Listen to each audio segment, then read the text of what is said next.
ආයිබෝවන් කියලා පිළිගන්නවා මගේ ඕරෝෆ් නේෂන් නාලිකාවේ යාළුවෝ හැමදෙනාවම.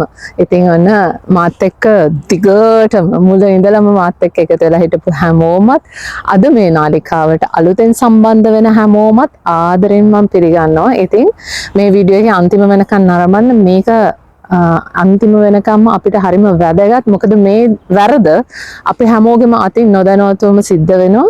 ඒක නිසාම වෙන්න පුළුවන් අපි මේ හිතන පදන කිසිම දෙයක් මේ අපිට නිකන් හැමදේම හිර වෙලා වගේ બ્લોක් වෙලා වගේ මොන දේ හිතුවත් හරියට සිද්ධ වෙන්නේ නැහැ වගේ දැනෙන්නේ අපි මෙන්න මේ වරද කරන නිසාම වෙන්න පුළුවන්. ඒක නිසා මම දන්නවා මේ වරද ගොඩාක් අය අතින් සිද්ධ වෙනවා.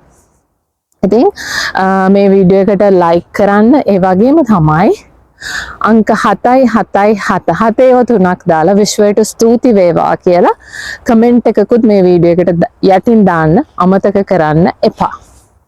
ඉතින් ඔන්න ඔයාලගේ නිදියන ඇඳ. ඔයාලගේ නිදියන ඇඳ ඔයාලා හරිම නිදහසේ තියලා තියෙන එකක්. ඒ කියන්නේ මේ අපේ ඇඳ යට තියෙනවනේ ඉඩ එක්ක මෙට්ටේ යට ඔය පත්තර කෑලි හරි බෑග් නමල හරි ඔය මෙට්ටේ යට දානවා. එක්ක ඇඳ යට තියෙන බලට්ට ලොට්ට ගෙදර තියන්න වෙන ඉඩ නැති හැම දෙයක්ම අපි ඇඳ යට තමයි ගෙනල්ලා දාන්නේ. මේ වරද කවමදාකවත් කරන්න එපා. ඔයාලට ඔන්න මේ සතියන්තේ හරි කමන්නේ දවසක වෙලාවක් හොයාගෙන පැය දෙකක් පැයක් හොයාගන්නකෝ. ඔයාලගේ මේ මෙට්ටේ අයින් කරලා ඇඳේ කොම තියෙන කුණු දූවිලි අර ලට්ට ලොට්ට හැම දෙම අයින් කරන්න. ඇඳ යට තියෙන මේ හැම දෙම අයින් කරන්න. නිදියන ඇඳ යට කිසිම දෙයක් තියාගන්න එපා. නිදියන ඇඳ යට මෙට්ට යට මේ හැම දෙම හරිම නිදහසේ තියෙන්න ඕනේ. මොකද අපි ගොඩාක් වෙලාවට මේ මැනිෆෙස්ටේෂන් වලදී මේ රෑ නිදියන වෙලාව තමයි හරිම හොඳම වෙලාව. කියන්නේ අපේ යටිහිත අවදි වෙන වෙලාව තමයි මේ අපි නිින්දට යන වෙලාව. අපේ සබ්කොන්ෂස් මයින්ඩ් එක වැඩ කරන වෙලාව. ඉතින් මේ නිදාගත්තාම අපේ ඕරා එක මේ ඇඳේ මේ චක්‍රය අපිට හරියට සිද්ධ වෙන්නේ නැහැ. මේ ඇඳ යට එක එක බාධක තියෙනකොට මේක හරිම නිදහසේ තියෙන්න ඕනේ. මොකද අපිට සුව නිින්දක් ලැබෙන්නේ නැහැ. අපේ කිසිම අපි හිතන පතන කිසිම දෙයක් හරියන්නේ නැහැ මේ ඇඳ යට අපි එක එක දේවල් පුරවලා තියෙනවා නම්. ඉතින් ඔන්න පැයක් ගන්න එදාට හොඳට මේ ඇඳ යට මෙට්ට යට මේ හැමදේම මේ දවස්වල ලංකාවේ හොඳට අවුව තියෙනවා. පුළුවන් නම් පැයක් පුළුවන් මෙට්ට තියෙනවානේ. සමහර මෙට්ට නම් හරි විශාලයි.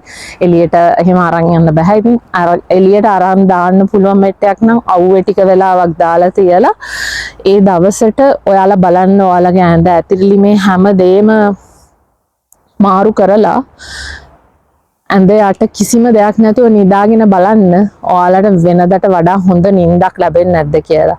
ඔයාලගේ තියෙන ලෙඩ රෝග මේ ගොඩක් දේවල් වලට හොඳම විසඳුමක් වෙනවා මෙන්න මේක. ඒ වගේම තමයි හැමදේම ආකර්ෂණය වෙන්න පටන් ගන්න. ඔයාලට දැනෙලා තිබුණා නම් මුදල් ආකර්ෂණය වෙන එක නිකන් අවහිර වෙලා වගේ. එතකොට ඔයාලට රැකියා ආදරය හොඳ නිින්ද ඔයාලගේ සෞඛ්‍ය මේ හැමදේම නිකන් මේ අවහිර වෙලා වගේ තිබුණා නම් ඒ කියන්නේ ඔයාලා කොච්චර නිදාගත්තත් හරියට ඔළුවට බරයි වගේ දැනුණා. මේ හැම දෙයකටම ඔයාලට විසඳුම ලැබෙයි මෙන්න මේ ඇඳ යට නිදහසේ තියෙන එක. කිසිම දෙයක් ඇඳ යට තියන්න එපා. අනිවාර්යයෙන්ම ඔයාලා සුද්ධ කරන්න ඕනේ තැනක් තමයි මේ ඇඳ යට මෙට්ට යට කියන එක. ඒ වගේම තමයි ඔයාලට පුළුවන් නම් තියනවා එක එක ස්ප්‍රේ කියන්නේ ඔය ස්ලීපිං ස්ප්‍රේ කියලා ඇඳවලට මේ පිලෝ මිස්ට් පිලෝ මේ කොට්ටෙට ස්ප්‍රේ කරන්න වෙනම ස්ප්‍රේ ගන්න තියෙනවා කඩේ. එහෙම මොනවත්ම හොයාගන්න බැරි නම්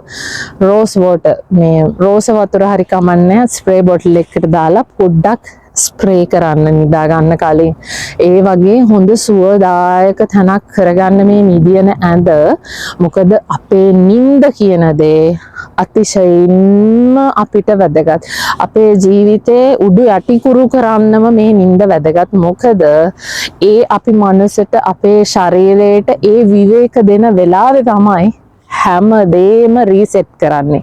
අපි හිතන දේවල් මේ හැමදේම ප්‍රොසෙස් කරන්නේ මේ රෑ නින්දදී. ඒක නිසා මේ නිදියන ඇඳ කියන දේ අතිශයින්ම වැදගත් දෙයක්. මම දන්නවා 90%ක්ම මේ වරද කරනවා. මේ වරද කරන්න එපා. ඒක කරලා තියෙනවා නම් වහාම මේ විදිහට ඇඳ මම ඒ කිව්ව විදිහට හදාගන්න. ඉතින් එහෙම කරලා සතියක් විතර යනකොට බලන්න දැනෙන වෙනස කොහොමද කියලා. ඔයාට හොඳට හුස්ම අරගෙන නිදා ගන්නවා වගේ දැනේ. ඔයාගේ ජීවිතේ හැමදේම ටික ටික වෙනස් වෙනවා. ඔයාට වෙනදට වඩා නැති හරි උද්‍යෝගයක් මේ හැමදේම ඔයාට දැනෙන්න පටන් ගයි. ඉතින් මේ විදිහම තවත් වටින වීඩියෝ එකක් අරගෙන ඉක්මනට හම්බ වෙනකන් එහෙනම් අද වීඩියෝ එකෙන් මම ගිහින් එන්න. හැමදාමත් වගේ ඔයාලට ජයම ප්‍රාර්ථනා කරනවා.